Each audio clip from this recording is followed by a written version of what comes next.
Bonjour à tous et bienvenue sur Omexo. Aujourd'hui, on va parler de tendinopathie, plus communément appelée la tendinite.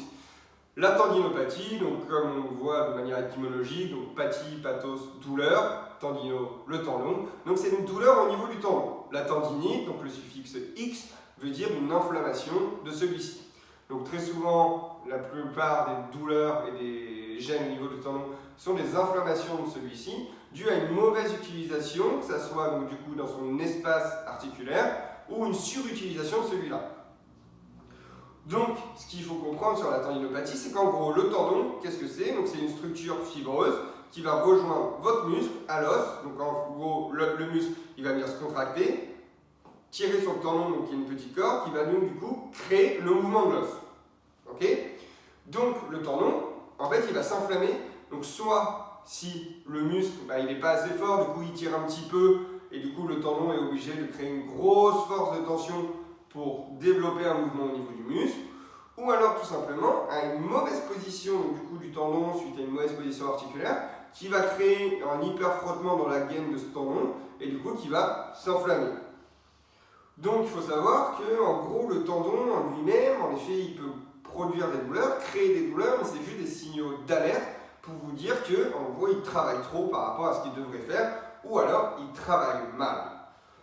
Donc ce qu'il va falloir faire de plus en plus, dans la tendinopathie, on a une composante, donc une de restimulation du muscle progressif pour que le muscle regagne de la force et diminue ses contraintes sur le tendon.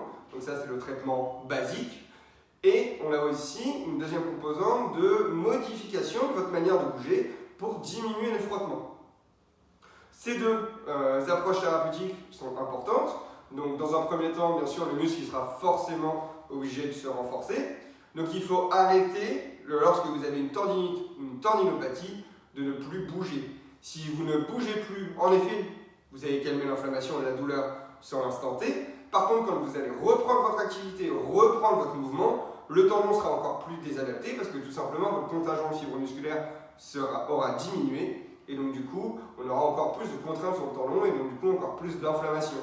Donc, quand on parle de tendinopathie, n'arrêtez pas de bouger. Il faut juste apprendre à mieux bouger et comment bouger.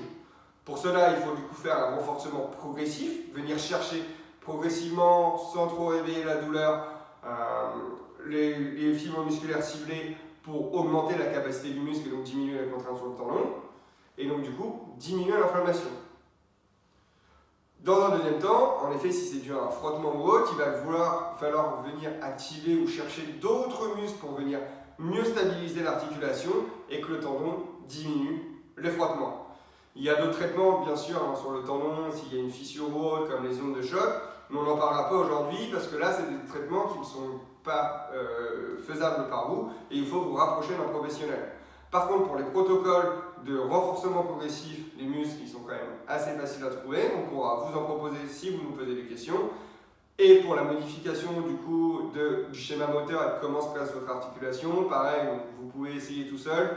Mais le mieux, c'est pourquoi pas de vous filmer déjà pour vous rendre compte comment vous bougez par rapport à la normalité, c'est-à-dire comment le corps devrait bouger.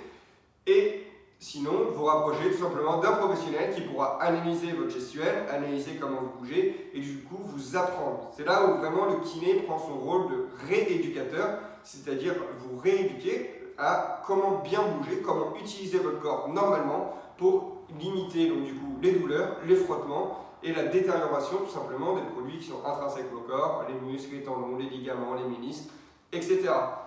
Donc, rapprochez-vous d'un professionnel s'il y a besoin. S'il y a des questions, n'hésitez pas à nous les poser. Mais une tendinite, c'est forcément curable. C'est-à-dire qu'on va pouvoir la soigner si on prend la bonne stratégie thérapeutique, que ça soit local au niveau du tendon, mais souvent c'est plus général, c'est-à-dire que c'est plus un mouvement global qui va créer cette douleur. En attendant, n'oubliez pas de prendre soin de vous chez vous, et nous, on se revoit bientôt.